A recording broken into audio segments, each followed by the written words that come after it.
Vorbind de SQL, noi deja am văzut în postările anterioare că avem 6 clauze în statementul de SQL. Select from where, group by, having și order by. Prima clauză executată este clauza from, indiferent că ordinea de scriere este alta, adică prima clauză este de fapt selectul. Ce avem în from? În from avem tabela sau tabelele de unde extragem datele. Iar mai sus, o simplă cerință. Lista de clienți, ID, nume, țară, oraș, regiune. Zicem select, dăm.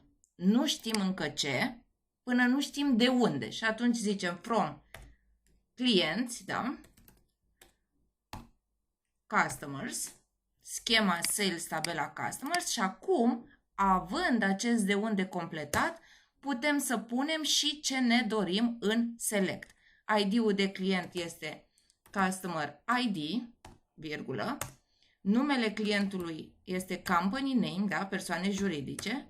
Țara este country, virgulă. Orașul city, virgulă. Regiunea este region. Deci am stabilit mai întâi de unde, după care coloanele pe care ni le dorim în raport.